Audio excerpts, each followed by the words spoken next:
أعزائي التلاميذ، السلام عليكم ورحمة الله تعالى وبركاته. مرة أخرى مرحبا بكم في قناتكم المفضلة الماط سهل مهل.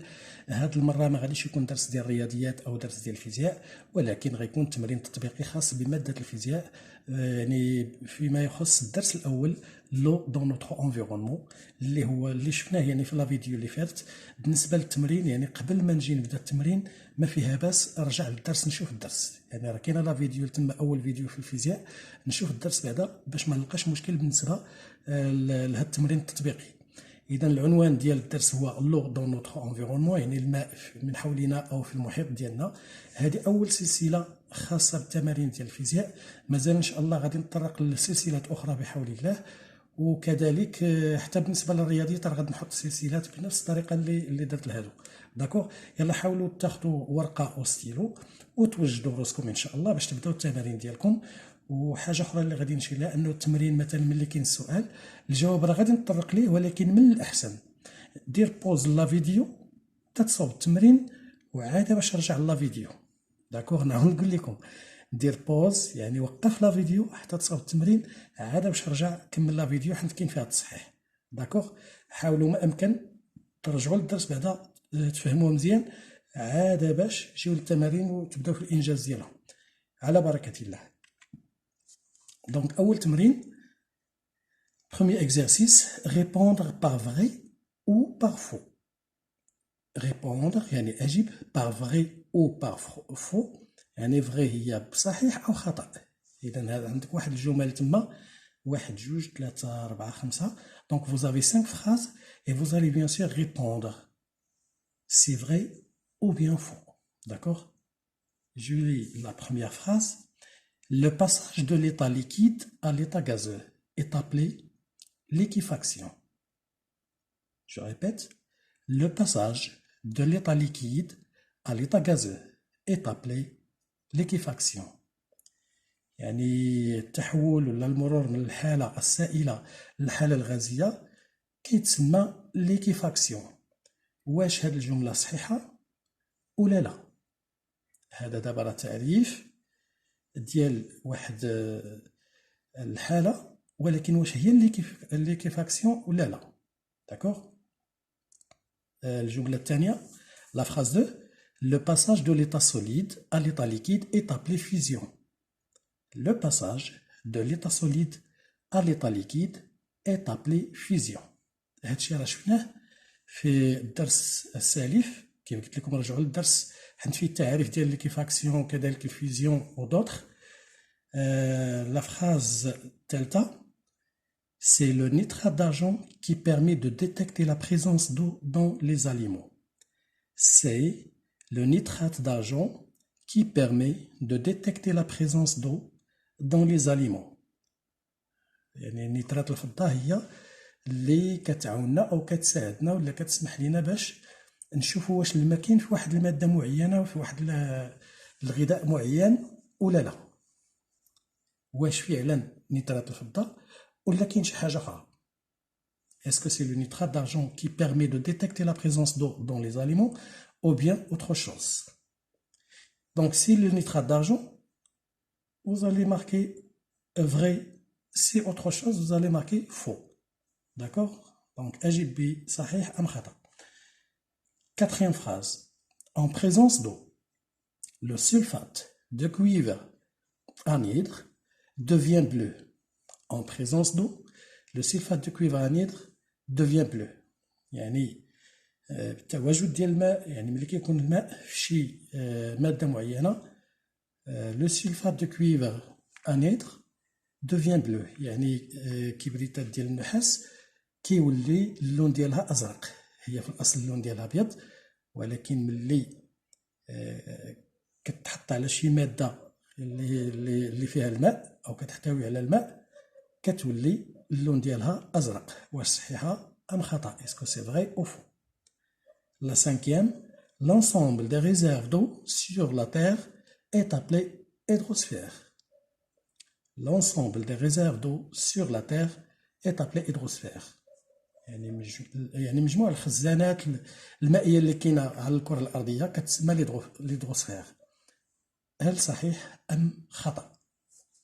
دابا تاخذوا الورقه والستيلو كيف قلت لكم وتبداو كتجاوبوا. ديروا بوز دابا ديروا بوز وعاد باش دوزوا صوب التمرين هلي كملوا لا فيديو.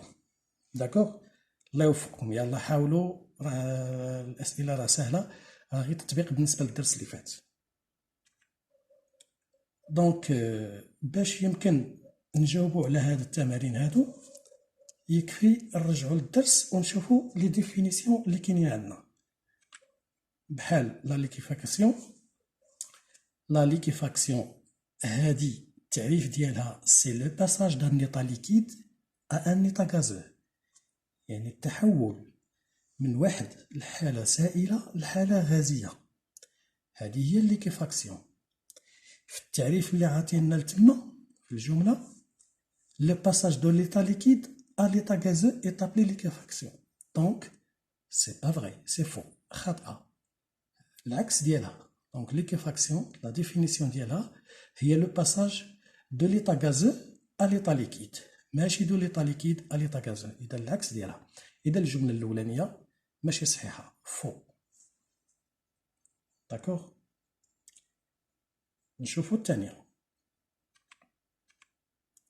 La fusion. La définition de la fusion. La fusion, c'est le passage de l'état solide à l'état liquide. La fusion, c'est le passage de l'état solide à l'état liquide. يعني الانصهار، la fusion هو الانصهار أو الذوبان. يعني هو المرور من حالة صلبة إلى حالة سائلة. بحال مثلا الثلج ملي كيذوب، دونك هذيك كتسمى la fusion. دونك في التمرين le passage de l'état solide à l'état liquide est appelé fusion. Donc صحيح, c'est vrai. La fusion هي le passage de l'état solide à l'état liquide. Donc vrai. الأولى faux, الثانية vrai. نشوفوا الثالثة. C'est le nitrate d'argent qui permet de détecter la présence d'eau dans les aliments. Donc قبل ما ندوزو لهادو ما فيها باس نمشيو للتذكير بدوك لي ديفينيسيون اللي شفنا liquéfaction, la fusion, l'évaporation. L'évaporation, c'est le passage de l'état liquide à l'état gazeux. يعني المرور من الحالة السائلة للحالة الغازية هي اللي فيها تبخر الماء، la vapeur d'eau. دونك هنا كنهضروا على l'évaporation. داكوغ. كاين عندنا solidification. la solidification وهي المرور من الحالة السائلة للحالة الصلبة. Le passage de l'état liquide à l'état solide. يعني ملي كيكون عندنا الماء وكيولي ثلج.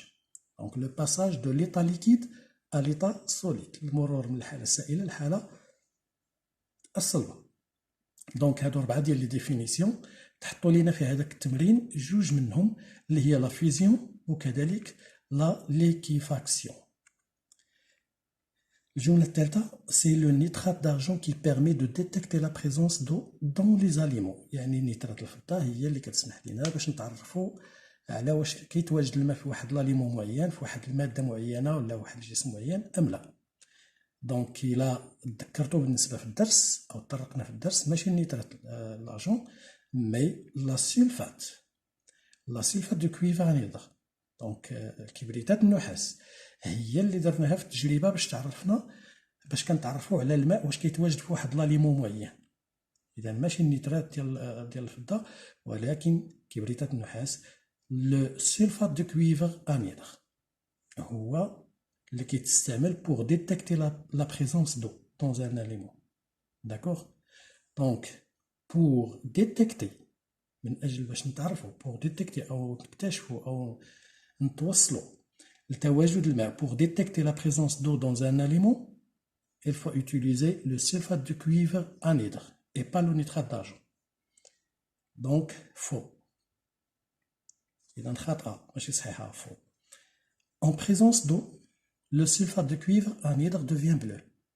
إلا شي مادة ولا شي جسم فيه الماء هذاك الكبريتات النحاس كيولي اللون ديالها زرق. فعلا هادشي اللي شفنا في التجربه انه ملي كنضيفوا او كنستعملوا الكبريتات النحاس على واحد الجسم معين ولا واحد الماده معينه ولا واحد الغذاء معين مثلا التفاح او الجزر او اي حاجه، دونك الا تغير اللون ديال هذيك الكبريتات ديال النحاس راه هذيك المادة ولا هذاك الجسم كيحتوي على الماء، إلا ما تغيرش راه ما كاينش فيه الماء. إذا الجملة صحيحة vrai. L'ensemble des réserves d'eau sur la Terre est appelé hydrosphère. واش كيتسمى هاد المجموعة ديال لي ريزيرف دو سور لا تير، يعني في الكون ولا فوق الارض، فوق الكرة الأرضية، اشنو كنسميوهم؟ واش ليدروسفير ولا شي حاجة أخرى؟ دونك هاد الأخرانية غادي تكتبوا لي في الكومونتير واش صحيحة ولا لا. غتكتب الجملة كاملة ودير قدامها إما في بمعنى فغي أو بيان اف بمعنى فو. هذه في الكومونتير غديروها باش نعرف راكم حضرتوا للدرس. داكوغ؟ الا كانت صحيحه غادي ديروا تكتبوا الجمله ديروا قدامها في، كانت خاطئه غادي ديروا فو، ديروا اف. نكملوا.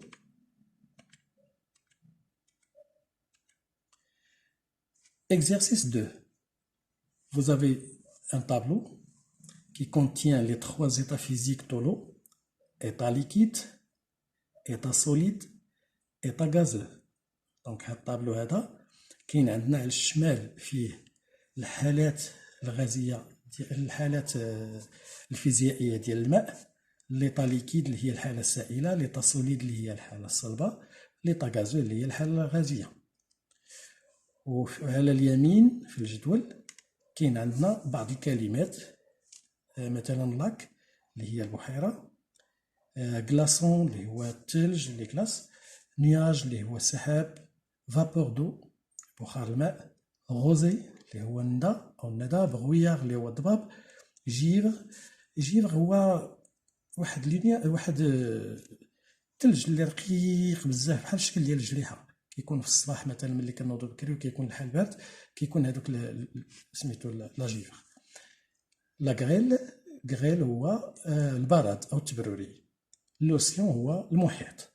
اذا هاد الكلمات هادو غادي نصنفوهم واش في الحاله السائله ولا الصلبه ولا الغازيه. اذا السؤال كوش لا كاز كي كونفيان، يعني غادي دير واحد الكروه ولا واحد العلامه في الخانه اللي كتناسب كل وحده. داكوغ؟ نبداو مثلا ب لاك. دونك لاك البحيره لاك واش كتعتبر في ليطا ليكيد، يعني الخانه اللي غادي نديرو فيها هذيك كون فا كوشي، هذيك اللي غنديرو فيها الكروه، واش غادي نديروها في ليطا ليكيد ولا ليطا سوليد ولا ليطا غازو. نفس الشيء بالنسبه للكلاصون، واش ايطا ليكيد ايطا سوليد ايطا غازو. نياج واش ايطا سوليد ايطا ليكيد ايطا غازو. فابور دو كذلك واش ليكيد سوليد غازو. غوزي واش سوليد ليكيد غازو. دونك الحاله الفيزيائيه اللي كيتواجد عليها او اللي كيمثلها كدير يعني على الخانه ديالها واحد الكروه. نفس الشيء بالنسبه للبغوياغ، نفس الشيء بالنسبه للجيفغ، نفس الشيء بالنسبه للغريل، نفس الشيء بالنسبه للوسيون. دونك من بعد ما نجزتو التمرين الاولاني ودزتو للتصحيح، دابا عاوتاني غتشدو السيلو ديالكم والورقه ولا الكتاب وغادي ديروا بوز لا فيديو وغادي تكملوا رسموا الجدول وكتبوا فيه هذوك الاسماء كاع كاملين وصوبوا التمرين ديالكم. داكوغ؟ ما تعكزوش تقول راني بوحدي في الدار ما كاينش الاستاذ دونك بلا ما ندير الجدول، ولا من الاحسن دير الجدول باش الامور تمشي مزيان. دير بحال راه كاين معاك الاستاذ ديالك، دير الجدول يكون عندك الضمير ديالك هو اللي كيوجهك. دير الجدول رسمو وكتب الكلمات كاع كاملين وشد شي لون مغاير ودير الخانات، عمر الخانات المناسبه الى اخره. الا رديتوا البال بالنسبه لهذا الاكزرسيس شوفوا الالوان اللي كاينين، شوفوا الكتابه كيفاش دايره الى اخره. يعني خديت وقت باش نوجد هذا الشيء وما عجزتش. علاش؟ بغيت نوجد لكم شي حاجه زوينه اللي غادي تنفعكم. دونك حتى نتوما ما تعجزوش وصوبوا التمرين ديالكم، خذوا ورقه وستيلو وبداو على بركه الله. ديروا بعدا بوز الفيديو، بوز عاد باش نبدا في التمرين. دونك هذا لا كوريكسيون ديال اكزرسيس نيميرو 2 بالنسبه للاك، يعني الخانه ديال ليطا ليكيد عند البحيرة فيها الماء والماء حالة سائلة دونك ليطا ليكيد. لي نياج ليطا ليكيد حقيقة كيكونوا في هادوك لي بوتيت غوتليت ديال الماء. لا غوزي ليكيد ندا ليكيد بغوية كذلك ليكيد. لي زوسيون كذلك ليكيد. بالنسبة لليطا سوليد كاين لي كلاصون كاين عندنا جيفر وكاين عندنا غريل هادو ايطا سوليد الحالة الصلبة. ليطا غازو كاين فيها كلمة واحدة اللي هي لا فابور دو بخار الماء. نتمنى يكون عندكم هاد الأجوبة صحيحة. ندوزو للتمرين الموالي واللي بان ليه انه مثلا التمرين جا صعيب ولا شي حاجه يوقف لا فيديو ويرجع للدرس يحاول يراجع ما فيها باس. نحاول نراجع ماشي نقول نراجع عاد باش نجي للتمرين. دونك ندوزو للتمرين الثالث. Exercice 3. Mets en ordre les différentes étapes du cycle de l'eau. Mets en ordre les différentes étapes du cycle de l'eau.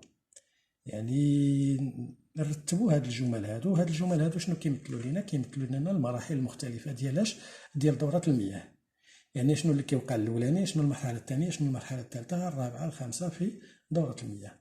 وكتذكير دوره المياه عندها واحد الدور كبير في الحفاظ من طبيعه الحال على كميه الماء اللي كاينه في البحار بحيث انه يرجع لها الفضل باش البحر كيف كنقولوا ما كيطلعش لليابسه ما يتجاوزش اليابسه وبالتالي الله يحفظ يكونوا كوارث الى اخره. دونك هاد المراحل هادو ديال سيكل دولو لي زيتاب ديفيرونت دو سيكل دولو غادي نعاودو نشوفوهم. شفناهم في الدرس ولكن غادي نعاودو نشوفوهم دابا عن طريق الترتيب ديال هاد الجمل.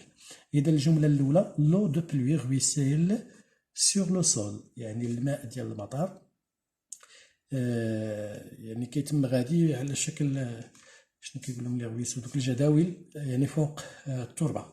داكوغ ملي كطيح الشتا كيتم غادي في هذوك الجداول. بي لو دو مير سيفابور لو دو مير سيفابور يعني الماء ديال البحر كيتبخر. دونك واقيلا فاش كنترجمو واقيلا كنعطيكم الاجوبه ماشي مشكل غادي نترجمهم في نفس الوقت يعني غادي تفهموا منهم حتى الدرس ديالكم. لو دي نياج طومب سور لا تير يعني بالنسبه للسحاب داك الماء اللي كيكون فيه يعني كيطيح كيتساقط على الارض هي تساقط الامطار. لي فلوف سوجيت دون لا مير يعني الانهار ولا الوديان الكبار كيخويو داك الماء ديالهم فين في البحر. لي غويسو سو راسامبل اي فورم لي ريفيير. لي غويسو هما دوك الجداول الصغيره كيتجمعوا وكيديروا كيعطيونا يعني كنتيجه كيعطيونا وديان كبار. لا فابور دو سو ليكيفي اي فورم دو نياج يعني بالنسبه لهذاك بخار الماء يعني فاش كيصعد فوق الاتموسفير يعني كتنتج عليه ديك الظاهره ديال ليكيفيكاسيون وبالتالي كيكون لنا دو نياج سحاب. داكوغ اذا اين هي المرحله اللي كتوقع الاولى اشنو اللي كيتبعها حتى كنرجعوا للحاله الاخرانيه اللي هي الحاله الاولانيه اللي هي تبخر الماء. يعني اشنو اللي كيوقع هذيك الدوره ديال الماء راه كاينه ملخصه في هاد الجمل هادو. حاولوا ترتبوهم باش نوصلوا لهذيك سيكل دولو. دونك كالعاده كيف قلت لكم وقف دير بوز بالنسبه لا فيديو وقف لا فيديو جاوب دير الترتيب ديال التمرين ديال هاد الجمل هادو وعاد باش رجع لا فيديو وخدمها باش تشوف الجواب. اذا لا كوريكسيون ديال ليكزارسيس 3 لو دو مير سيفابور دونك الماء ديال البحر يعني بالتاثير ديال اشعه الشمس ولا لا شالور ديال الشمس اشنو اللي كيوقع عليه هذاك الماء كيتبخر كيعطينا لا فابور دو اللي هو واحد الغاز غير مرئي انفيزيبل دون لاتموسفير. المرحله الثانيه لا فابور دو سو ليكيفي اي فورم دو نياج يعني هنا كيطلع هذاك بخار الماء وكيتكاتف وكيعطينا هذاك السحاب. المرحله الثالثه لو دو نياج يعني تكون لنا لو نياج. دابا الماء اللي كاين في لي نياج طومب سور لا تير هذاك الماء كيهبط للارض كيتساقط يعني تساقط الامطار. ملي كطيح هذيك الماء فين فوق التربه دو بلوي، يعني الماء المطر غويسيل سور لو سول، يعني كيمشي على شكل جداول فين فوق التربه. المرحله الخامسه لي غويسو سو راسومبل، هذوك الجداول كيتجمعوا لي غويسو سو راسومبل اي فورم لي ريفيير، وكيكونوا لينا وكيشكلوا لينا لي فلوف اي لي ريفيير. هذوك لي فلوف ولا لي ريفيير فين كيمشيو كيكبوا كيخو هذاك الماء فين في لا مير. دونك هذا هو الترتيب 1 2 3 4 5 6. يكفي تشوف هذا الترتيب هذا وتعقل عليه مزيان، راه هذيك هي دورة المياه، لو سيكل دو لو. ندوزو للتمرين الرابع. Donc l'exercice 4, vous voulez détecter la présence d'eau dans une carotte, une pomme, du fromage, des céréales, du pain et du pain grillé. يعني عندنا واحد المواد غذائية وبغينا نعرفوا واش فيها الماء ولا لا. On veut détecter la présence si l'eau existe ou non. Donc في هذه الحالة هذه في هاد المواد هادو اللي غادي نتناولوهم، اشنا هي المادة اللي خاصنا نوضعوها فوقهم باش يمكن نعرفوا واش كاين الماء ولا لا؟ هي اللي قلت لكم قبيله وهي اللي طرقت لها في الدرس اللي فات. دونك السؤال quelle substance doit-on déposer sur chacun de ces aliments? Quelle substance doit-on déposer sur chacun de ces aliments? يعني شنو هي المادة اللي غادي نوضعو على كل عنصر من هذه العناصر ولا كل مادة من هذه المواد ولا كل غذاء من هذه الأغذية باش نعرفوا واش فيها الماء ولا لا؟ هذا السؤال الأول. السؤال الثاني que se passe-t-il si on dépose cette substance sur chacun de ces aliments؟ اشنو كيوقع ملي كنحطوا هذه المادة هذه كنوضعوها على هاد العناصر هادو عنصر من هاد العناصر او كلها، اشنو اللي كيوقع؟ يعني بحال كنهضروا على التجربه اللي كنا درنا باش كنعرفوا الماء واش كاين في واحد العنصر معين ولا لا، او واحد الماده معينه. كو سو باستيل ماذا يقع؟ كو سو باستيل ماذا يقع سي اون ديبوز عندما نضع هذه الماده سات سبستانس سور شاكان دو سيز اليمون، يعني على كل اليمون او ماده غذائيه او جسم معين من هذو كاع كاملين. يعني لا شدينا هذيك الماده وحطينا على التفاح، دونك شنو اللي كيوقع؟ حطينا على الفخوماج شنو اللي كيوقع؟ حطيناها على لي سيريال اللي هي القمح وداكشي شنو اللي كيوقع؟ حطيناها على الخبز لا الجزر ولا اي حاجه شنو اللي كيوقع؟ دونك هذا هو السؤال que se passe-t-il si on dépose cette substance sur chacun de ces aliments. دونك هنا كنهضروا على التجربه اللي درنا. داكوغ؟ كيف كنقول لكم دائما وقف لا فيديو دير بوز وتوكل على الله صوب التمرين وعاد باش ترجع للجواب. وقبل ما ترجع للجواب حاول ما امكن، دائما كنقولها وكنعاودها، لقيتي صعوبات رجع للدرس، فهمت الدرس راه كاينه لا فيديو، عاود رجع قرا الدرس تفرج فيه وشوف الدرس مزيان عاد باش تجي وخرج تمارين. دونك دير بوز هز الستيلو والورقه وكمل، الله يوفق. دونك هذا الجواب ديال السؤال رقم 1، la correction de question 1 ou bien la réponse de question 1. هذه من l'exercice 4. Donc pour détecter la présence d'eau dans n'importe quel aliment on utilise le sulfate de cuivre anhydre. السؤال اللي كان هو quelle substance doit-on déposer sur chacun de ces aliments؟ يعني هاد المواد هادو اشنا هو المادة اللي غادي نحطو عليه. Pour détecter la présence d'eau dans n'importe quel aliment, on utilise ou bien on dépose le sulfate de cuivre anhydre. Donc le sulfate de cuivre anhydre هي اللي كنديرو كمادة باش كنكشفو تواجد ديال الماء في أي عنصر كيف ما كان. سي الجواب الثاني بالنسبة للسؤال que se passe-t-il si on dépose cette substance sur chacun de ces aliments؟ شنو اللي كيوقع كيف قلت لكم قبيله الا وضعنا هذه الماده هذه على مثلا التفاح ولا الجزر ولا اي عنصر غذائي. دونك اللي كيوقع سي لو سلفات دو كويفر انيدر دوفيان بلو، يعني هاد الكبريتات النحاس الا تغير اللون ديالها من الابيض تغير اللون الازرق، on peut conclure que la substance contient de l'eau. يعني هنا كيمكن نستنتجوا بلا هذيك المادة ولا هذاك العنصر كيحتوي على الماء. داكوغ. الحالة الثانية سي لو سلفات دو كويفر انيدر غيست بلون، يعني الا بقى الكبريت النحاس بقى على ما هو عليه، يعني بقى في اللون ديالو الابيض، الوغ لا سبستانس نو كونتيان با دو، يعني هذاك المادة ولا هذاك العنصر ما كيحتويش على الماء. إذا عندنا جوج ديال الحالات، إلا وضعنا كبريتات النحاس على واحد العنصر معين وبقى اللون ديالو أبيض، بمعنى أن هذاك العنصر ما كيحتويش على الماء. إلا تغير اللون ديالو الأزرق يعني راه يحتوي على الماء. دونك سي لو سلفات دو كويفر انيدر devient bleu, c'est-à-dire qu'il y a de l'eau. Si le sulfate de cuivre anhydre reste blanc, c'est-à-dire qu'il n'y a pas d'eau. Donc, باينة. استسمح. Donc, exercice numéro 5. Exercice numéro 5, bien sûr, vous allez mettre pause la vidéo. Sous la vidéo باش نديرو التمرين رقم 5. Ma sœur a mangé au cours de son déjeuner. الأخت ديالي a mangé يعني كلات أو تغدات، يعني في الوقت ديال الغدا تغدات. أشنو اللي كلات؟ كلات 50 غرام من التفاح، 50 غرام دو بوم، 100 غرام دو فيوند، 100 غرام دو فيوند يعني واحد 100 غرام من اللحم، et 20 غرام دو بان، و 20 غرام ديال ديال الخبز. دونك لا teneur en eau de ces aliments est indiquée ci-dessous. يعني كاين هذاك الجدول كيمثل لنا شحال نسبة الماء في كل عنصر غذائي، شحال نسبة الماء في اللحم، شحال نسبة الماء في التفاح، وشحال نسبة الماء في الخبز.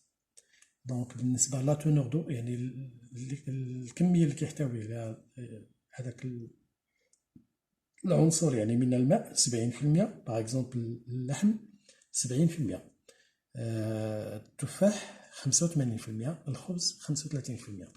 Donc les aliments, on a la viande 70%, les pommes 85%, le pain 35%. Sachant que ma soeur a mangé juste 50 grammes de pommes, 100 grammes de viande et 20 grammes de pain.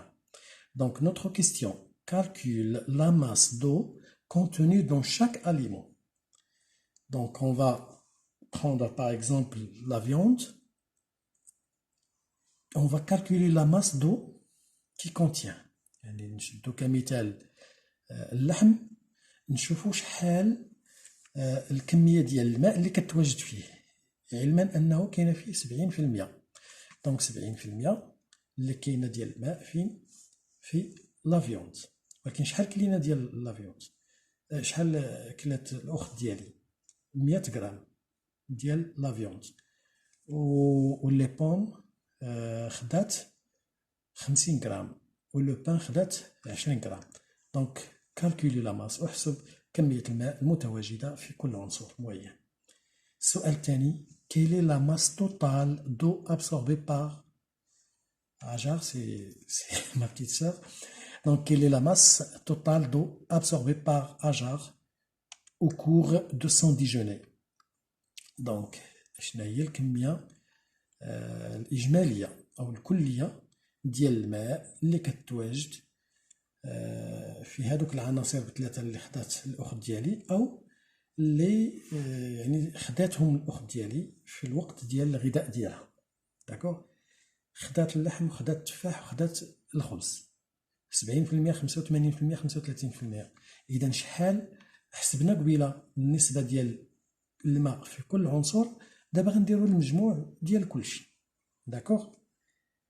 على بركة الله.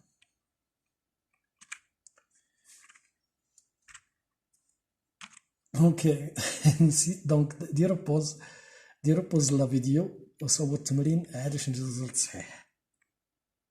ديرو بوز، عافاكم، ديرو بوز وصوبوا التمرين اللي ندوزو للتصحيح. دونك لا ماس دو كونتوني دون 100 غرام دو فيوند اي، دونك بالنسبة ل 100 غرام ديال اللحم شنو اللي كنديرو 100 اللي كتمثل 100 غرام، وكنضربوها فاش؟ في 70 على 100، في 70 على 100 كنديرو بين قوسين 70 مقسومة على 100. دونك 100 فوا 70 divisé par 100 qui égale 70 grammes. D'accord. دونك كنشدو الكميه ديال اللحم اللي استفدت منها الاخت ديالي هاجر، وكنديرو الجداء بين قوسين النسبه المئويه 70، ديك 70%، دونك كنديرو 70 مقسومه على 100 كتعطينا 70 غرام. La masse de contenu dans 50 grammes de pommes est، يعني بالنسبه ل 50 غرام ديال التفاح شحال الكميه ديال الماء المتواجده فيها. كنشدو هذيك 50 غرام، 50 مضروبه في بين قوسين ديك 85% اللي عندنا في الجدول لا تونور دو، يعني ديال نسبه المياه، غنديرو نسبه الماء غنديرو 85 مقسومه على 100 وغادي تعطينا 42.5 غرام. La masse d'eau contenue dans 20 grammes de pain est نفس العملية 20 fois entre parenthèses 35 divisé par 100 égale 7 grammes.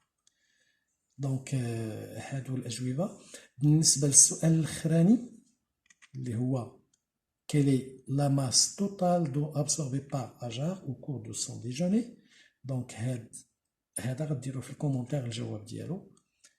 راه قلت لكم قبيله كيفاش غديروا ليه، المهم ديروه في الكومونتير. دونك عندك جوج ديال الاسئله اللي غتجاوبوا عليهم في الكومونتير والاخرين غتجاوبوا عليهم في الدفتر ديالكم. داكوغ. نتمنى لكم التوفيق وما تنساوش يعني انا با اوبليي ما تنساوش ليا الاشتراك وكذلك الاعجاب الى عجبكم لا فيديو، وكذلك تفعيل زر الجرس. لماذا؟ باش يوصلكم دائما اي جديد من عندنا. بالتوفيق. ولا كانت عندكم شي ملاحظه او عندكم شي اقتراح معين فيما يخص التمارين او الدروس او اي حاجه، اي اقتراح طرحوه في الكومونتير او مرحبا بكم. وحتى بالنسبه للناس اللي ما عجبتهمش شي حاجه ما فيها بس يكتب لي في الكومونتير بالله راه هذه ما عجبتنيش، ها شنو خاص يدار شنو خاص يدار. الا ما قدرش يديرها مثلا في الكومونتير ماشي مشكل، راه النمره ديالي التليفون ديالي راه كاين، يصيفط لي ان ميساج ما فيها بس نشجعوا بعضياتنا وننصحوا بعضياتنا، حيت هذه القناه هذه الهدف ديالها فقط باش نشجعوا الوليدات باش يحصلوا على نتائج مزيانه ومشرفه بالنسبه للدروس ديالهم. والله ولي التوفيق. الله ييسر لكم ونتلاقاو ان شاء الله مع فيديو جديد والله يوفق. مع السلامه.